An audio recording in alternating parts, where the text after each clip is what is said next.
अस्सलाम वालेकुम। मैं हूं राना अदनान शबीर ख़ान और आप देख रहे हैं नवाए फ़िक्र।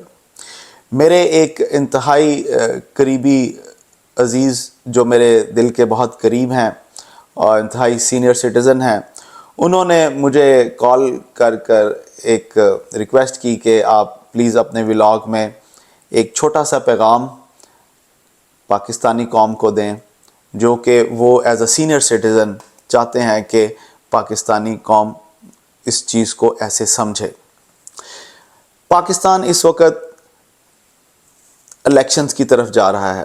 अगर हम सुप्रीम कोर्ट की एक्टिविटी को फॉलो कर रहे हैं तो आपको मालूम है, अगर आप पॉलिटिकल पार्टीज़ की एक्टिविटीज़ को फॉलो कर रहे हैं तो आप देखेंगे कि ये तमाम पॉलिटिकल पार्टीज़ और इवन सुप्रीम कोर्ट हमें इलेक्शन की तरफ लेकर जा रहे हैं और इंशाल्लाह अनकरीब हम इलेक्शंस देखेंगे और हमारे मुल्क में एक पॉलिटिकल स्टेबिलिटी आएगी, जो कि फिर एक इकोनॉमिक स्टेबिलिटी की तरफ भी हमें लेके जाएगी इंशाअल्लाह।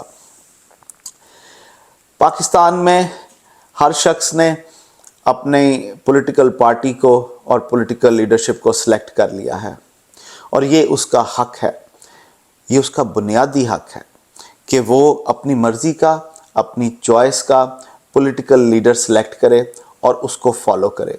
आप उसके इस हक़ को डिनाई नहीं कर सकते, आपको उसे इस हक़ की इज़्ज़त करनी पड़ेगी। लेकिन एक बड़ी थिन लाइन है जो हम सब लोग भूल जाते हैं।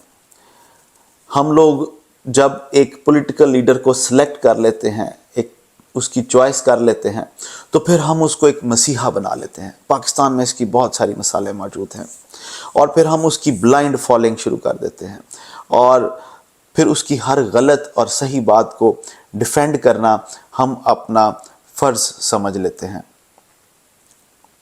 और ये चीज़, ये जो ब्लाइंड फॉलोइंग है और उसको मसीहा मान लेना है, ये ना सिर्फ उस लीडरशिप के लिए ख़तरनाक है बल्कि ये पाकिस्तान और पाकिस्तान के फ्यूचर के लिए भी एक इंतहाई खौफनाक अमल है।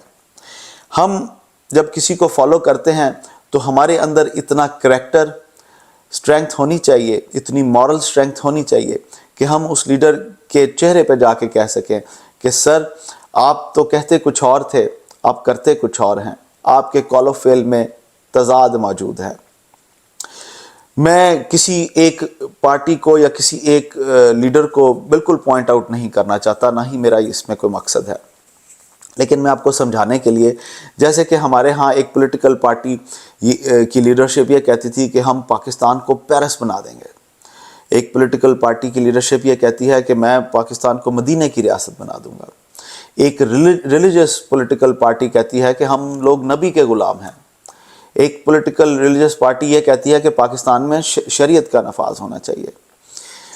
लेकिन क्या वो जो कह रहे हैं कि जनाब हम लूट खसूट का पैसा वापस लाएंगे, इनको घसीटेंगे, सड़कों पे घसीटेंगे, जेलों में डालेंगे, क्या ये वो कर रहे हैं? क्या नबी के जो ग़ुलाम हैं, क्या वो नबी की सीरत को फॉलो कर रहे हैं? क्या पाकिस्तान में जो जिन्होंने शरीयत का नफाज करना था, क्या उन्होंने उस शरीयत को पहले अपने ऊपर नाफिज किया है? क्या मदीने की रियासत का क्लेम करने वाले पहले ख़ुद अपने आप के ऊपर जो हमारे नबी ने रियासत को बनाने के लिए इक़दामात किए, वो क्या वो कर रहे हैं?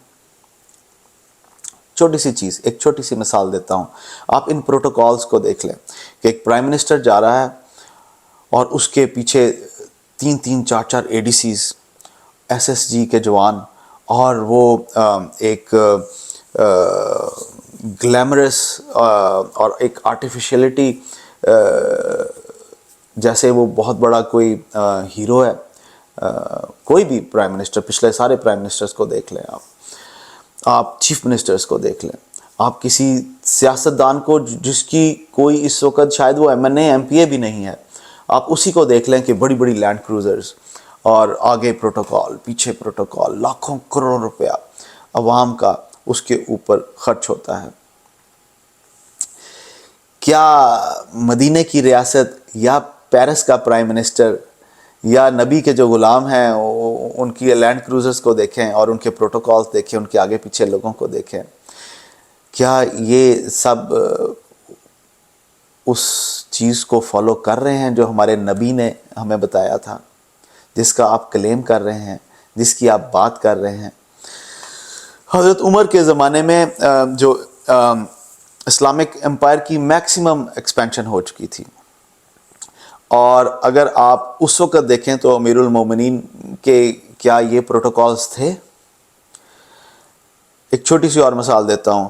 یہ جو بڑے بڑے prime minister house, presidents house, governor houses, chief minister houses بنے ہوئے ہیں، یہ کیا ایک تھرڈ ورلڈ کنٹری جو کہ اس وقت اکنامکلی ڈیفالٹ ہونے کے خدا نخواستہ قریب ہے، کیا یہ ان لوگوں کے شایان شان ہیں؟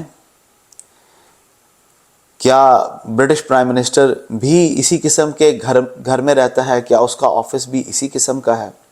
دنیاوی لحاظ سے بھی اگر ہم دیکھ لیں، کیا وہ پیرس کا پرائم منسٹر بھی اسی قسم کے آفس میں بیٹھتا ہے؟ کیا اس کے محلات بھی ایسے ہی ہیں؟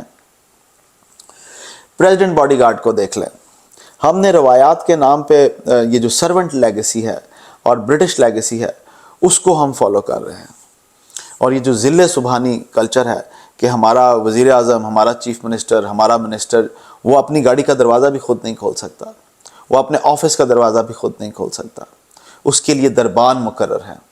تو یہ جو ذل سبحانی کلچر ہے، اس کے لیے بھی اپنی لیڈرشپ کو ذمہ دار ٹھہرائیں اور ان سے بات کریں کہ خدا را پاکستان اکنامکلی جس جگہ پہ کھڑا ہے، کیا یہ ذل سبحانی کلچر پاکستان افورڈ کر سکتا ہے؟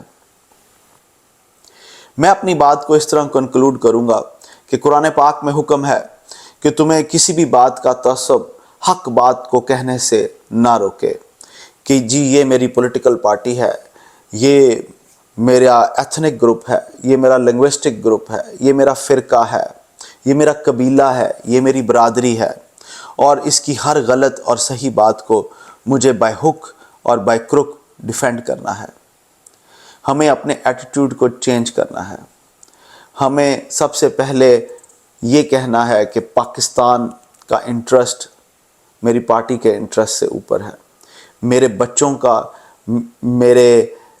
بچوں کے فیوچر کا انٹرسٹ پولیٹیکل پارٹی کے انٹرسٹ سے اوپر ہے، میرے ملک کا اکنامک انٹرسٹ میری پولیٹیکل پارٹی کے انٹرسٹ سے اوپر ہے. جب یہ سوچ آپ لے کر آئیں گے اور آپ میں اتنی مورل کریج ہوگی کہ جب آپ اپنی ہی پولیٹیکل پارٹی کی غلط بات کو یا ریلیجس پارٹی کی غلط بات کو کھڑے ہو کر اپنی لیڈرشپ کے سامنے کہیں گے کہ سر آپ یہ غلط کر رہے ہیں، خدا را اپنی آپ کو درست کر لیں، تو پاکستان سیدھے راستے پر، رائٹ ٹریک پر چل پڑے گا اور ترقی کی راہ پہ گامزن ہو جائے گا.